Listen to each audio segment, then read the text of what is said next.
Hi guys, I hope you are doing well. Today we will talk about how to fix or how to solve the problem of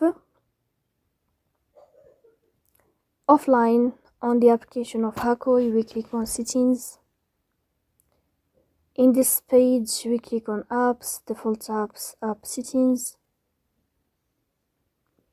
In this list you will scrolling down until you find this application of Hacoo and you will click. Then you will go to first stop and you will click OK.